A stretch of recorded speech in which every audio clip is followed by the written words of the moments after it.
EPN tuvo responsabilidad en caso Ayotzinapa, sentencia la Corte de Arizona. La Corte de Arizona, Estados Unidos, confirmó la responsabilidad del expresidente Enrique Peña Nieto en el caso Ayotzinapa. La Deutsche Welle publica el relato de la periodista Anabel Hernández, quien participó en el juicio como testigo experto, una categoría judicial existente en la ley norteamericana. Lo que ni el actual gobierno de México se ha atrevido a decir, lo dijo de manera clara y contundente la juez Molly S. Fraser. Solo instituciones del gobierno federal mexicano tenían el poder e influencia política suficiente para desaparecer a los normalistas y fabricar una versión falsa oficial para encubrir la verdad, señala la periodista en la publicación. Ulises Bernabé García es el principal testigo del caso Ayotzinapa, que desbarata la verdad histórica que construyó el gobierno de Enrique Peña Nieto para negar la participación del ejército mexicano. Todo ocurrió en el marco de un juicio de asilo político solicitado por un mexicano llamado Ulises Bernabé García, quien la noche de la desaparición de los jóvenes estudiantes era un simple juez de barandilla temporal que multaba a las personas que bebían en la vía pública o manejaban en estado de ebriedad o hacían escándalos en la vía pública.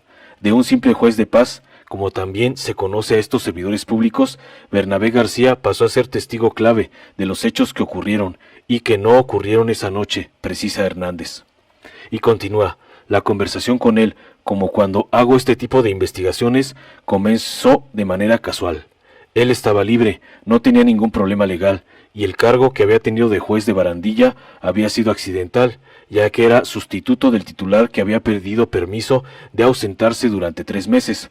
Le pregunté cómo había sido toda esa jornada del 26 de septiembre de 2014. Su memoria aún estaba muy fresca.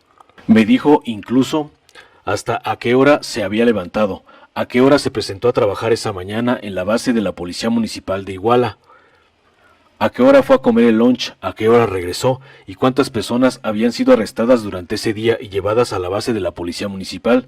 Dijo que 6. Me mostró ahí mismo las boletas de multas que habían puesto y cómo a los hombres arrestados que no habían tenido dinero para pagar los habían metido en las celdas de la base. Según la versión de la PGR, dice la periodista, esa noche, mientras el juez de barandilla ponía multas a personas que bebían u orinaban en la vía pública, los 43 habían sido llevados a la base de la Policía Municipal y de ahí habrían sido llevados en camionetas de la policía a un paraje, donde habrían sido entregados a un grupo criminal que los habría asesinado y quemado, todo por órdenes que supuestamente había dado el presidente municipal José Luis Abarca. Sin embargo, Bernabé García fue el primer testigo en decir que el ejército estuvo en las calles a la hora de los ataques. Era mentira que no había tenido conocimiento de los hechos como decía el gobierno. ¿Por qué mentir si no había nada que esconder?, pensé. Ese fue el origen de mi investigación sobre la presencia y participación del ejército. El juez de barandilla no mintió. Un año después, el propio capitán del Batallón 27, luego de mentir varias veces en sus declaraciones ministeriales, reconoció la versión de Bernabé García.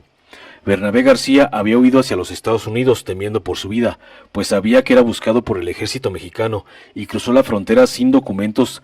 Al respecto, Anabel Hernández señala que la juez pudo haber solo dado un resolutivo sobre Bernabé García, pero el 7 de enero de 2020 dio un paso más allá. No solo decidió conceder el asilo político del juez de barandilla, sino también emitió un fallo histórico que sienta el primer antecedente de una corte americana sobre una violación grave a derechos humanos en México. La corte está de acuerdo con la conclusión del testigo experto, la señora Hernández, de que la verdad histórica oficial creada por el gobierno de México ha sido refutada, que numerosos testigos fueron torturados por el gobierno de México y que piezas de evidencia fueron igualmente fabricadas o sembradas en la escena del crimen por el gobierno de México con el fin de sustentar la falsa verdad histórica, afirma la sentencia de la Corte de Arizona. Informó Mr. Politicón, nos vemos en el siguiente video.